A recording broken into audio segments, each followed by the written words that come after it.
பணியாற்றி கொண்டிருக்கிறேன். 24 வருஷங்களை கடந்து என்னுடைய தமிழ் பணி போய்கிட்டு இருக்கு. இங்கே போடி ஏல விவசாயிகள் சங்க கல்லூரி, சாமூதிர கழகத்தினுடைய ரொம்ப முக்கியமான நபர்கள், மிகப்பெரிய தமிழ் ஆர்வலர்கள் எல்லாருமே வருகை புரிந்திருக்கிறீங்க. அனைத்து உள்ளங்களையும் எங்களுடைய இந்த ஒரு சின்ன ஒருங்கிணைப்பு அமைப்பின் மூலமாக வருக என்று வரவேற்பதில் பெருமகிழ்ச்சி அடைகின்றேன். அனைவருக்கும் வணக்கம்.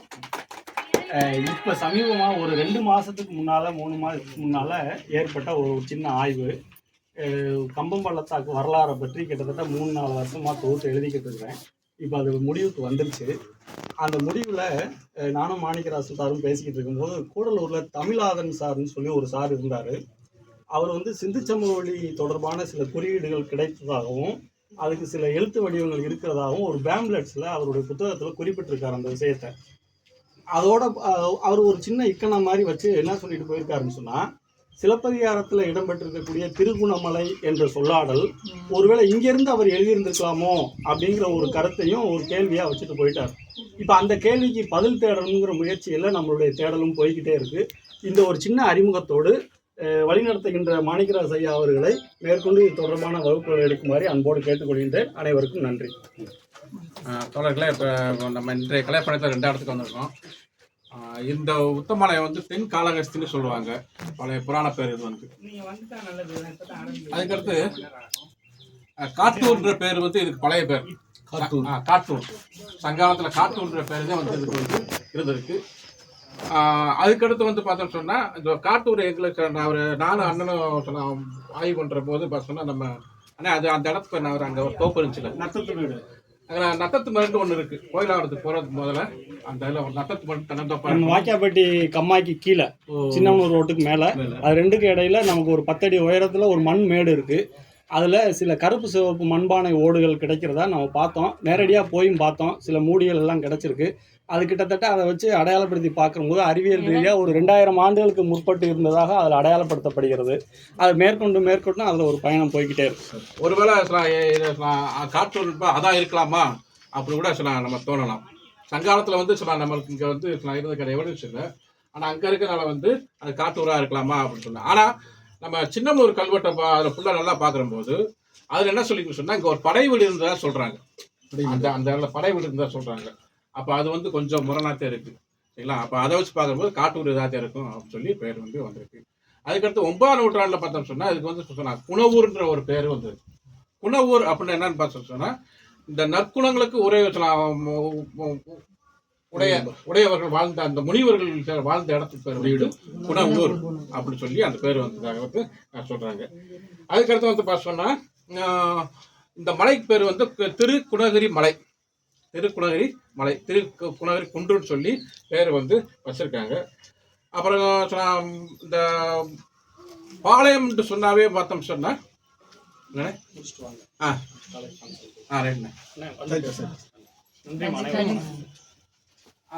பாளையம்னு சொன்னாவே பார்த்தோம் சொன்னா படை வீரர்கள் வச்சுக்கூடிய ஒரு இடம். அதை வச்சு உத்தம நாயக்கன்ற ஒரு ஆள் பாளையங்க ஒரு படையை வச்சுங்கிறதுனால நாயக்கர் இடத்துல பாளையம் வந்ததா பேர் என்ன சொன்னா அதை சொல்றாங்க. உத்தம நாயக்கர் பாளையம் அதே வந்தா சொல்லியிருக்காங்க. அதுக்கடுத்து இது இந்த கொஞ்சம் குணகிரி தீர்த்தப்பள்ளி அப்படி சொல்லி சில பேர். இந்த தீர்த்தப்பள்ளியில வழிபாட்டில் இருந்தவர் திரு குணகிரி தேவர் அப்படின்றவர் வழிபாட்டில் இருந்திருக்காரு. அவருக்கு ஒரு கல்வெட்டுல என்ன சொல்லியிருக்காங்கன்னு சொன்னா, நம்ம தீப எரிப்பதற்காக காசு கொடுத்துருக்காங்க. அந்த காசுல இருந்து வரக்கூடிய வட்டியிலே பார்த்தோம் சொன்னா அவருக்கு தீபம் ஏற்றணும் அப்படின்னு சொல்லி ஒரு இப்ப தீபம் நம்ம திருப்பரங்குன்றம் போயிருவோம், சரிங்களா? ஏன்னாங்க சொல்லி ஆகணும், சரிங்களா? அதே மாதிரி ஒரு தீபம் இங்க தீபத்தோடு மேல இருக்கு, சரிங்களா? ஏன்னா இங்க அவங்க தீபம் இங்க போட மாட்டாங்க. நான் ரியாலிட்டியே சொல்றேன், சரிங்களா? முரண்பாடு இருந்தா எடுக்கலாம். இங்க தீபம் ஏற்ற மாட்டாங்க. ஏன்னா சமணர்கள் சாயந்தரம் ஆச்சு சொன்னா விளக்கு போட்டா பூச்சியெல்லாம் இறந்து போகும்ன்றக்கா நினைச்சுவாங்க. அவங்க சாயந்தரம் அவங்க இந்த இதெல்லாம் செய்ய மாட்டாங்க. 6 மணிக்கு சாப்பிடவே மாட்டாங்க, 6 மணிக்கு மேல அது வருது. அதனால தீபம் போடுற இடம் மேலே இருந்திருக்கணும். ஆனா கல்வெட்டு இருக்கு நம்மகிட்ட கல்வெட்டுலேயே தீபம் போடுறதுக்கு காசு கொடுத்துருக்காங்க. அந்த வரக்கூட வட்டியை வச்சு தீபம் போட்டிருக்காங்க அப்படின்னு சொல்லி நம்மளுக்கு கல்வெட்டுலேயே இருக்கு, சரிங்களா? அதுக்கடுத்து பார்த்தோம் சொன்னா, பிற்கால பாண்டியர் மன்னர் இந்த சடையமாறன் இருக்கு பாத்தீங்களா, சடையமாறன் அவன் காலத்திலேயே பார்த்தோம்னா அந்த தீபத்தில் கொடையை கொடுத்துருக்காங்க. அதுக்கடுத்து இந்த தீர்த்த பள்ளிக்கு வந்து பார்த்தா சிறுமார சிறிபல்லனுடைய காலத்தில் 20வது ஆட்சியாண்டு 835 நினைக்கிறேன். 835 வந்து பார்த்தோம்னா பாண்டிய நாட்டிலிருந்து வெவ்வேறு இடங்களில் வந்து நிறையா வந்து பார்த்து சொன்னா இங்கே வந்து தீர்த்தங்கள் நிறையா வந்து இதே மாதிரி அதில் குறிப்பாக அச்சநந்தி நிறையா வந்து சொல்கிறேன் நான். அவங்கெல்லாம் வந்து பார்த்தோம் சொன்னால் இதுக்கு நிறையா வந்து திருப்பணிகள் செஞ்சு இந்த ஒவ்வொரு சிற்பத்தையும் அவங்க செஞ்சு கொடுத்துருக்காங்க. அது கீழே கல்வெட்டு இருக்கும், அதை நான் அப்புறம் சொல்கிறேன் சரிங்களா. இதில் மொத்தம் அங்கே வந்து 10 கல்வெட்டுகள் இருக்கு. அதில் 8 மட்டும் நம்மளுக்கு கிடைச்சிருக்கு. அந்த 8 மட்டும் என் புக்லேயும் நான் போட்டிருக்கேன் சரிங்களா.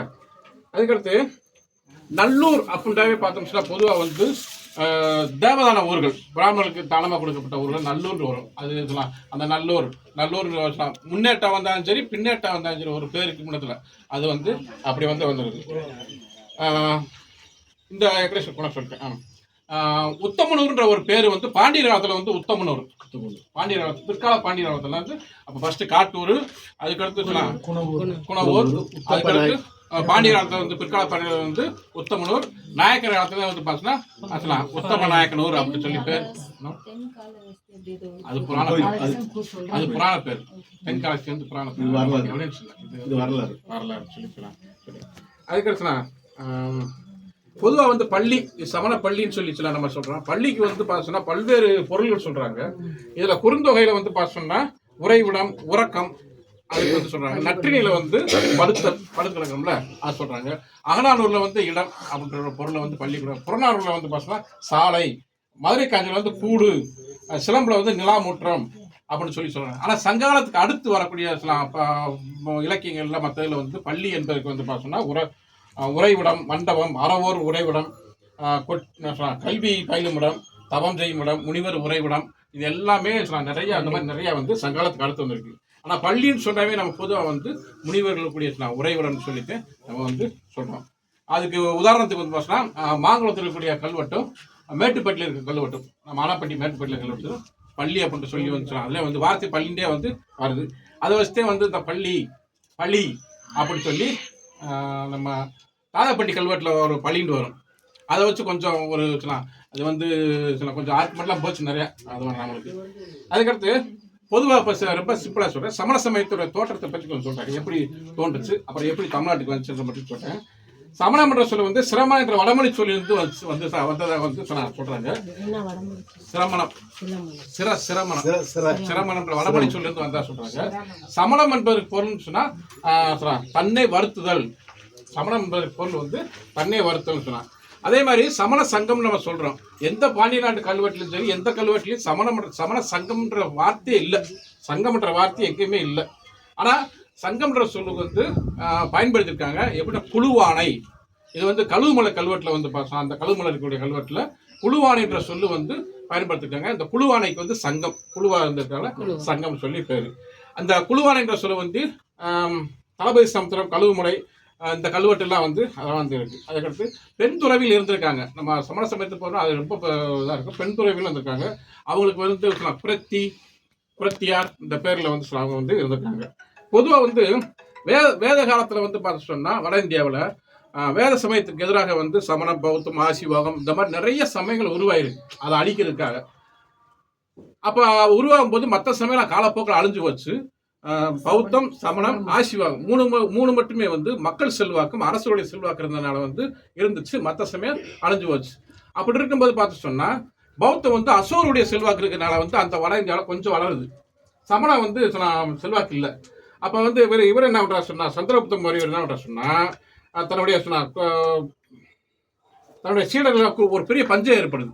அந்த பஞ்சத்திலிருந்து அப்படியே கூப்பிட்டு கர்நாடக சரவண பரவலா வந்து அங்கே வந்துடுறாரு சரிங்களா. இப்படி இருக்கும்போது பார்த்தோம்னா மேற்க வந்து அங்கே வந்து சமணம் வந்து 10ஆம் நூற்றாண்டுல வந்து அங்கே வந்து நல்லா அது பௌத்தம் 10ஆம் நூற்றாண்டுல செல்வாக்கு வந்து பெற்றது. சில பேர் என்ன பண்றாங்க சொன்னா வேத காலத்துல இல்ல சிந்துச்சமொழி நாகரிகத்திலே சமணம் இருந்திருக்கு அப்படின்ற சான்றுகளும் நம்மளுக்கு வந்து சொல்றாங்க. ஆனா அது வந்து ஒரு கான்ட்ரவர்சியாத்தே வந்து பார்த்தோம்னா அது வந்து இருக்கு. அதுக்கடுத்து மொத்தம் இதில் 24 தீர்த்தங்கர், ஆதிநாதர்ல இருந்து மகாவீரருக்கு மொத்தம் 24 தீர்த்தங்கர்.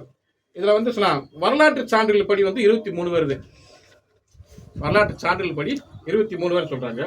அதில் பார்ஸ்வநாதர் அவர் 23வது தீர்த்தங்கர்.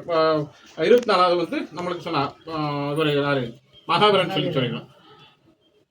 ஒரு சமயம் இந்த சமண சமயம் வந்து நிறுவனப்படுத்தப்பட்ட சமயமா மாறினது வந்து மகாவீரர் காலத்துல 24,000 தீர்த்தங்கர் காலத்துல ஒரு நிறுவனப்படுத்த சமயமா மாறுச்சுன்னு சொல்லி சொல்றாங்க. அப்புறம் மகாவீரர் பிறந்தது வந்து பீகார், வைசாலி, குந்தா கிராமம், அதெல்லாம் படுத்திருப்பீங்க. அதுக்கு சொன்னா அவரு அதான் நீங்க சொன்னா கேள்விப்பட்டிருப்பீங்க நீங்க. இதுலேயே சமண சமயத்துக்கு வேறு என்ன நிகண்ட சமயம், ஆறுகாத சமயம், ஜைன சமயம், அநேகவாதம், சியாந்தவாதம், இந்த மாதிரி சில பேர்கள் வந்து சமண சமயத்துக்கு இருந்து இந்த சமண சமய துறவில வந்து சிரமானர் அப்படின்ற பேர்ல வந்து சொல்லியிருக்காங்க. பிராகிருத மொழியில் வந்து சமணா, இந்த வடமொழி சாப்பிட்டு சமணன் போட்டு அது வந்து தமிழ்ல வந்து சிரமான வந்து வந்திருக்கு. தமிழ்ல வந்து அமனர், ஆடை இல்லாமல் இருக்கனால அமனர் சமணன் சொல்லி வந்துருக்கலாம். தமிழ்நாட்டுக்கு எப்படி சார் வந்துச்சு அப்படின்னு சொன்னா அதுக்கு ஒரு சின்ன விஷயத்தை சொல்ல மாட்டேன். கிமு 4ஆம் நூற்றாண்டிலே வட இந்தியாவில் வந்து இந்த இதே மாதிரி சிற்பங்கள் சமணர்களுக்கும் பௌத்தர்களுக்கும் வெட்டி வழிபடக்கூடிய பழக்கம் கிமு 4ஆம் நூற்றாண்டில் அங்கே இருந்திருக்கு. ஆனால் நம்மளுக்கு வந்து எப்போ சார் இருந்துன்னு சொன்னால் 9ஆம் நூற்றாண்டு நம்மளுக்கு தெரியும் சரிங்களா. ஆனால் அதுக்கு முந்தைய கிமு 3ஆம் நூற்றாண்டிலே நம்மளுக்கு வந்து சமணம் வந்து தமிழ்நாட்டில் இருந்ததுக்கான கல்வெட்டு சான்றுகள் இருக்கு. ஆனால் இந்த மாதிரி சிற்பங்கள் செய்யக்கூடிய முறை வந்து பார்த்து சொன்னால் 9ஆம் நூற்றாண்டில் நம்மளுக்கு தெரியும். ஆனால் வட இந்தியாவில் வந்து பார்த்து சொன்னால் கிமு 4ஆம் நூற்றாண்டிலே வந்து இந்த மாதிரி சமணர்களுக்கு பௌத்தர்களுக்கும் சிற்பங்கள் செய்யக்கூடிய முறை வந்து அவங்களுக்கு இருந்து வழிபட்டிருக்காங்க.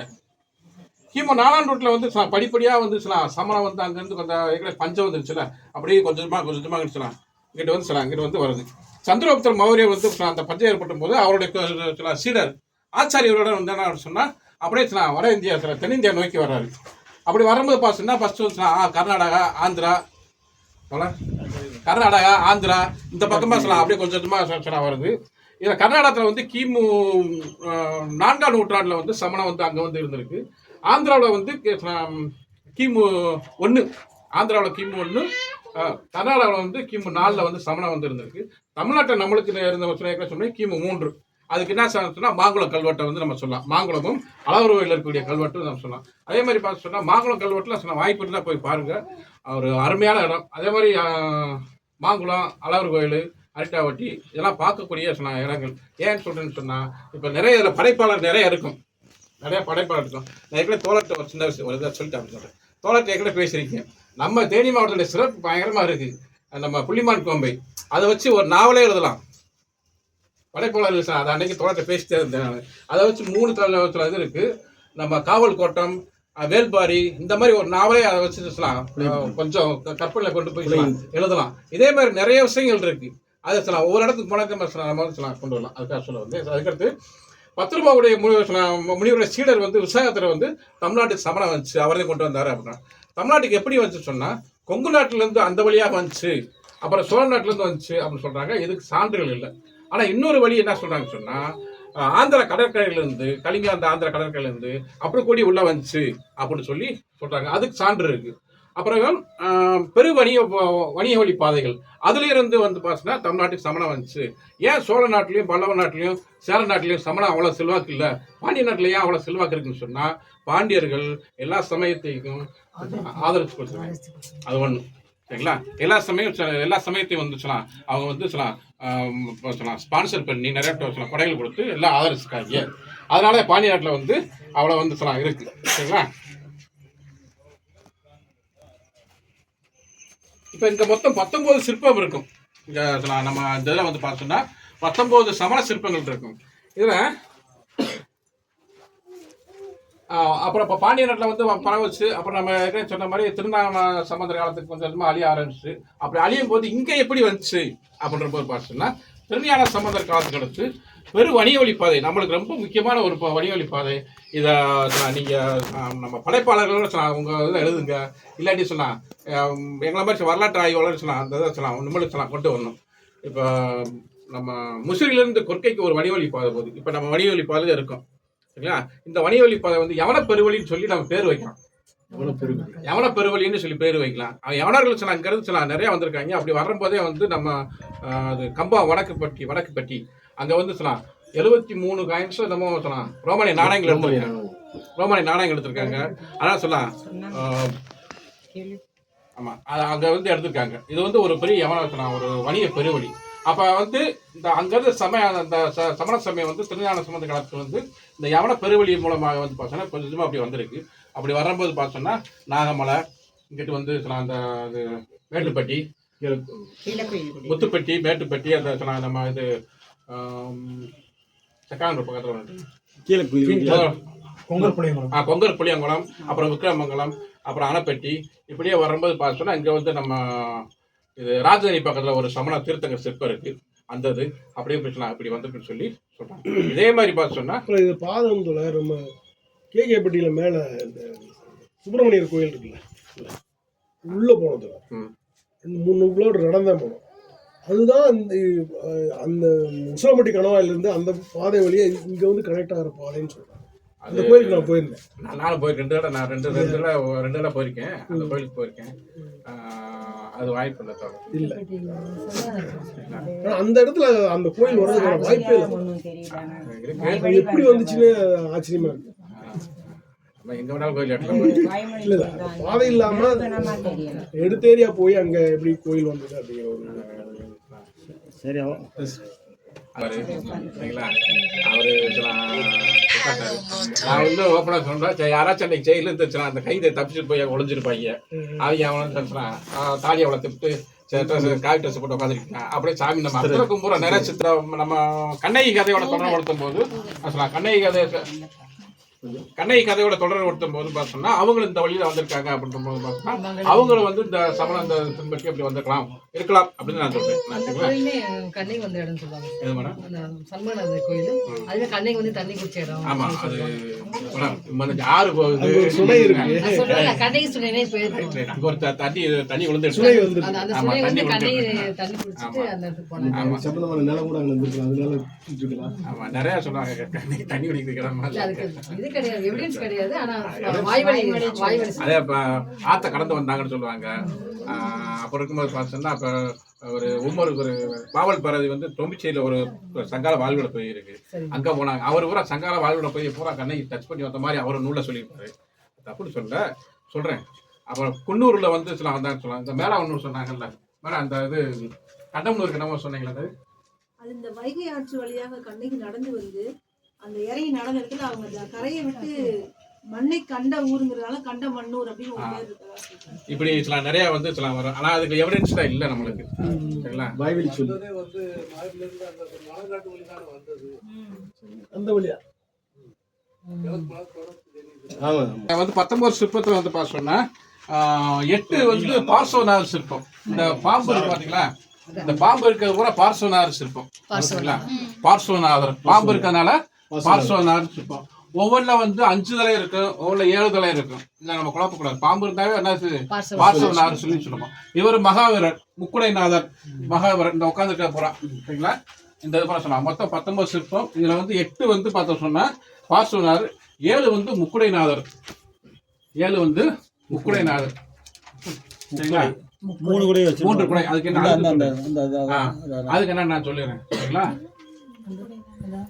அங்க வந்து கீழே ஒரு முக்குடை, கீழே 2 இருக்கு பாரு முக்குடை.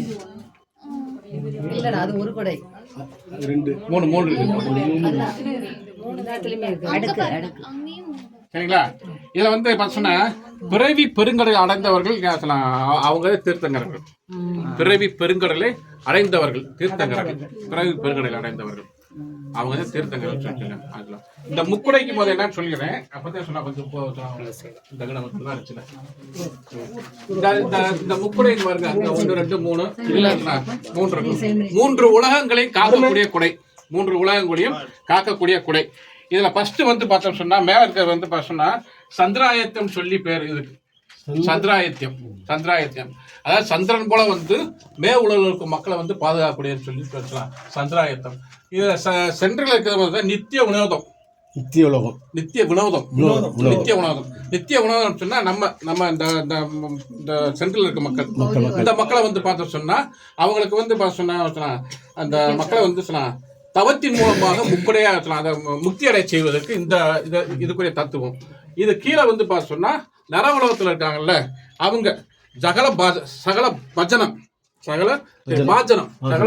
சொல்லி பேர். நர உலகத்துல இருக்கக்கூடிய அவங்கள வந்து பார்த்து சொன்னா அவங்களுக்கு ஞானம் கொடுத்து அவங்களை வந்து பிறவி பெருங்கடலை அடைவதற்காக சொல்லிட்டு இருக்க முக்குடை.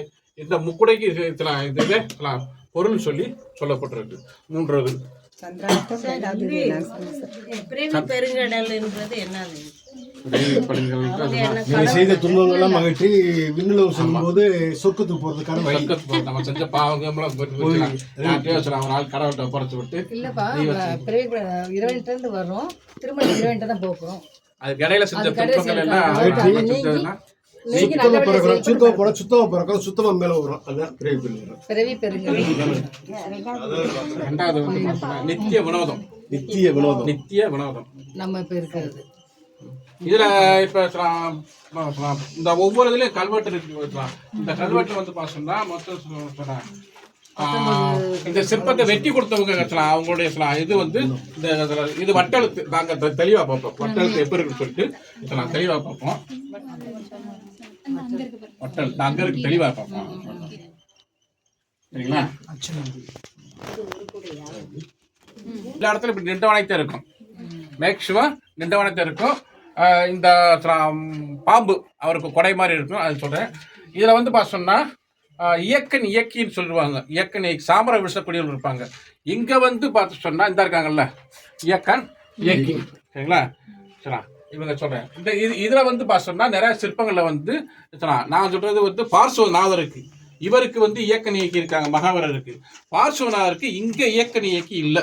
நம்ம அந்த உத்தமானத்துல இயக்கன் இயக்கி.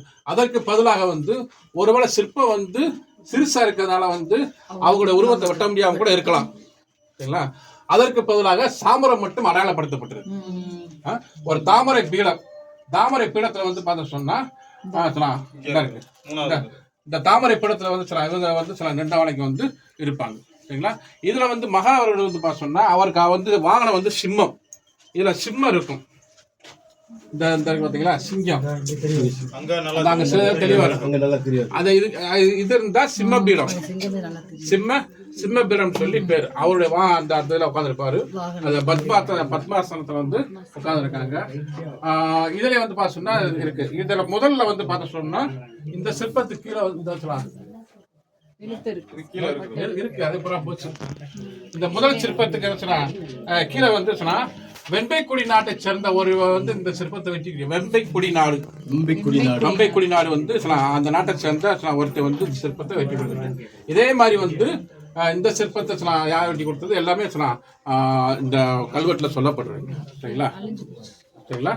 சொல்லப்படுறது. இது இப்ப இதுல வந்து பார்த்து சொன்னா இது முக்குடை, தொங்குங்காதுன்னு சொல்லுவோம். வடிகாது, காதல ஆபரணங்கள் எதுவும் இல்லாமல் கீழே வரைக்கும் தொங்கிக்கிட்டு குடியாக்குது.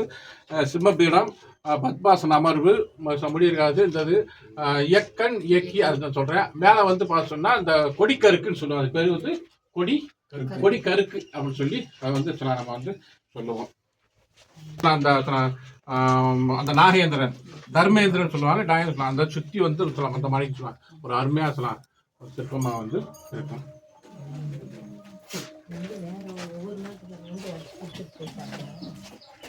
மேல இருக்குல்ல அது என்ன இந்த மேடம், அது வந்து பார்த்தோன்னா அன்னைக்கு அவங்க போட்டது மேடம். இது வந்து குகை இல்லை, அவங்க அந்த கம்புகளை ஒட்டி ஒரு தாழ்வாரம் மாதிரி போட்டு இங்கே இருந்தது. அங்கே இந்த ஸ்டே பண்றதுக்கு இந்த போட்டிருக்கோம்ல, இது மாதிரி அன்னைக்கு அவங்களே வந்து போட்டது. அந்த சமணம் வந்தது வெட்டும் போதே வந்து அன்னைக்கு மூங்கிய கம்பு கிடைக்குதோ அதை வச்சு தாழ்வாரம் மாதிரி போட்டு இப்படி இருந்திருக்காங்க. அந்த கம்பை சொருகி வைக்கிறோம். ஆமா, சொருகி வைக்கக்கூடிய அந்த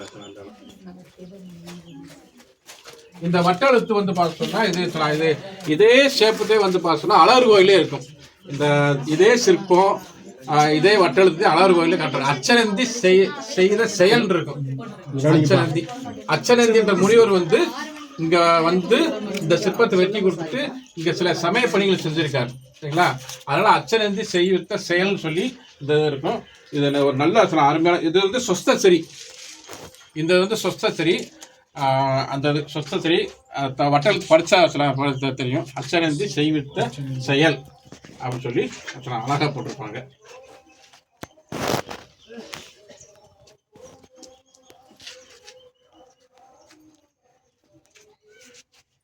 ரெண்டு பேருக்கும் இருக்கவங்க இயக்கன் இயக்கி. ஆமா, மகாவீரருக்குள்ள சிற்பம் கொஞ்சம் பெருசா இருக்காங்க போட்டிருக்காங்க.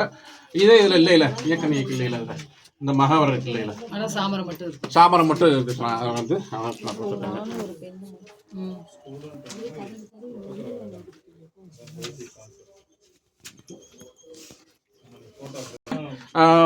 தர்ணேந்திரன் இவர் பேர் வச்சலாம். இவர் வந்து தர்ணேந்திரன். இந்த அம்மா பேர் வந்து அதாவது நாகராஜன் இல்லாட்டி நாகராஜன் இல்லாட்டி தர்ணேந்திரன். இந்த அம்மா வந்து பார்த்து சொன்னா பத்மாவதின்னு சொல்லி சொல்லலாம். இவர் உட்கார்ந்து இருக்க இந்த தாமரை இந்த உட்கார்ந்து இருக்க இந்த தாமரை இந்த பீடத்துல வந்து உட்கார்ந்து அர்த்த பரிங்க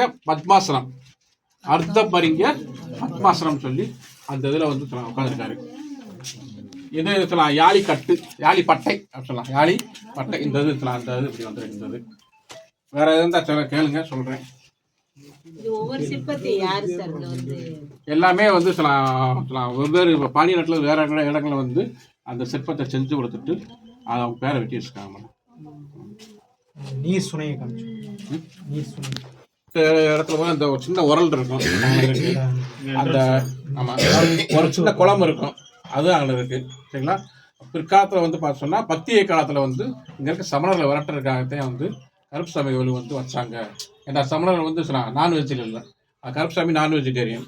அப்போ அங்கே வந்து பழியிடுறது அந்த மாதிரி வந்து சொல்லிட்டு வந்து ஆட்டோமேட்டிக்காக அவங்க என்ன செய்வாங்க, இடத்த விட்டு காலி பண்ணிடுவாங்க. ஏது சண்டை விட மாட்டாங்கல்ல அவங்க, அதனால அவங்க வந்து காலி பண்ணி போனதான் சான்றுகள் இல்லை, ஆனால் சொல்கிறாங்க. சமணர் மலை இருந்ததுல அங்க இருக்க அந்த மலைக்கு மேல ஒரு விளக்கு தூண் இருக்கு. இங்கே இருக்கு. சொல்லுங்க. அந்த ஒரு சில கல்வெட்டுல வந்து பார்த்து சொன்னா காசு கொடுத்துருக்காங்க. காசு கொடுத்து அந்த காசுல இருந்து கிடைக்கக்கூடிய வட்டியை வச்சு விளக்கு போடுறதுக்கு, டெய்லி விளக்கு போடுறதுக்கு கொடுத்துருக்காங்க. கல்வெட்டு அந்த கல்வெட்டுல இருக்கு. நல்ல பாயிண்ட் சொல்லுவாரு. அதாவது சமணர்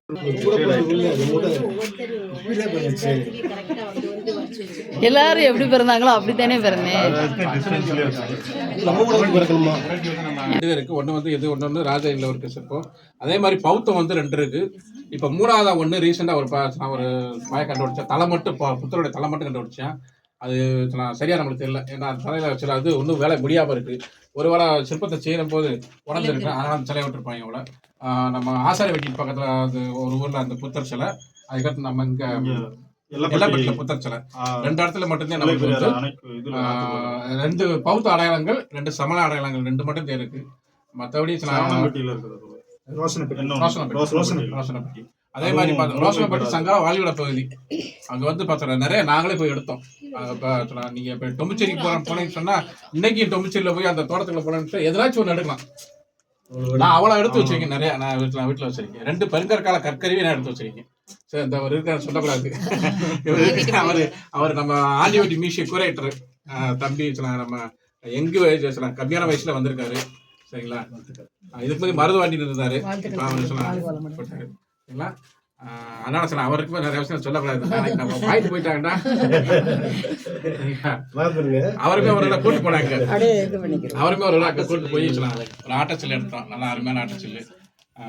அதே மாதிரி கோயிலை பொறுத்தளவு பார்த்து சொன்னா நல்ல நல்ல ஆர்கிடெக்சருடைய கோயில் நிறைய இருக்கு. நம்ம கூடலூர்ல வந்து பார்த்தோம், இந்த மேல அந்த உமர் அது ரெனோவேஷன் போச்சுன்னு நினைக்கிறேன். ரெனோவேஷன் ஒர்க் நடந்துச்சுன்னு நினைக்கிறேன். இன்னைக்கு அது எப்படின்னு தெரியல. இருக்கு சார், நல்லா தான் இருக்கு. இருக்கு சார், போகலாம். இல்ல மேடம், அப்புறம் இழுச்சிட்டு கொஞ்சம் நல்லா திருப்பி கட்டணும்ட்டாங்க. அப்படியே தான் இருக்கு. ஒரு ஆளோட இதோட அதுக்கு அந்த கேஸ் போய்கிட்டு இருக்கு. சரி, அது கூடலூர்ல பெருமாள் கோயில் இருக்கு. சூப்பர் கோயில், நல்லா அருமையான ஆர்கிடெக்சர் கோயில். கம்பத்துக்கு வந்தீங்கன்னு சொன்னா கம்பத்துலயும் ஒரு கோயில் இருக்கு. அங்கே ஒரு கல்வெட்டு இருக்கு. அந்த கோயில் அது கொஞ்சம் ரொம்ப டேமேஜ் ஆயிடுச்சு. அந்த அது பெருமாள் அது கொஞ்சம் பழைய பாண்டியர்களா கோயில், பழைய கோயில். அப்புறம் நீங்க இங்கிட்டு வந்தீங்கன்னு சொன்னா நம்ம இங்கே ஒரு சூப்பர் நல்ல அருமையான கோயில். இப்ப நம்ம நீலகண்டேஸ்வரர் புதுப்பட்டியில நீலகண்டேஸ்வரர் கோயில், அது நல்லா இருக்கு. இப்ப கல்வெட்டு இருக்கு, பதிவு செய்யாத கல்வெட்டு. இப்ப நாங்க பார்த்துருக்கோம். திருப்பி கன்வென்ஷன் எடுக்க முடியல. அப்புறம் நம்ம இங்கே வந்தோம்னு சொன்னா பாளையம், நம்ம அங்கிட்டு போனோம்னு சொன்னா நம்ம சின்ன மாரிக்காமடையில ஒரு சூப்பர் கோயில் இருக்கு. வாய்ப்பு கிடைச்சா போய் பாருங்க. சரிங்களா? இந்த மாதிரி சொன்னா இதை விட பார்த்தோம் சொன்னா குள்ளப்புறம் பெருமாள் கோயிலுக்கு சொன்னா நீங்க வாய்ப்பு கிடைச்சா போங்க. மேல்மங்கலம் 3 கோயில் இருக்கு. பெருமாள் கோயில சூப்பர் கோயில், நல்ல ஆர்கிடெக்சர்ல அவ்வளவு அருமையா இருக்கும். மேல்மங்கலம் சனிக்கிழமை தான் போகணும் நீங்க. மேல்மங்கலத்துல நடுவில் என்ற பெருமாள் கோயில், அதுக்கு மேல இன்னொரு கோயில் இருக்கு, சிவன் கோயில் இருக்கும். இங்கிட்டு சொல்லலாம் பெரியவளை வந்து அதை நிறைய மாற்றிக்கிட்டாங்க. நாங்கள் பார்த்தப்ப நிறைய மாறிடுச்சு. அது பழைய கோயில் ஆல்ட்ரேஷன் பண்றதுல நிறைய அந்த ஓபிஎஸ் நிறைய வந்து அவர் சொல்லுவாங்க பயன்படுத்தி மாத்தி பாரு. முதல்ல நான் பார்த்ததுக்கும் இப்ப பாக்குறதுக்கும் அது என்னமோ ஒரு மாதிரியே போயிடுச்சு. நாங்க சின்ன வயசுல பார்த்துருக்கோம் சார் பெரியகுளம். ஆமா இதெல்லாம் இருக்கு. என்ன சொன்னா இங்க இருக்க தேனி மாவட்டத்தில் இருக்க கோயில் இருக்க கல்வெட்டு எல்லா கோயில் கல்வெட்டு மட்டும் இல்ல, இதை தவிர தனியா இருக்கக்கூடிய கல்வெட்டுகள் எல்லாமே எடுத்து நான் தேனி மாவட்ட கல்வெட்டுல ஒரு புக்கு போட்டு அதை நான் வெளியிட்டாச்சு. அதே மாதிரி நடுகர்கள் நிறைய தேனி மாவட்டம் நிறைய நடுகர்கள் இருக்கு, அதையும் வந்து ஒரு புக்கை போட்டு அதை வெளியிட்டேன். நீங்க தேனி மாவட்ட கல்வெட்டுகளை பத்தி நடுகர்களை பத்தியோ படிக்கணும் விருப்பம் தான் வாங்கிக்கிறேன், கம்மியான ரேட்டு தான் சரிங்களா, விருப்பம் தான் வாங்கிக்க. அதுக்கடுத்து தோழர்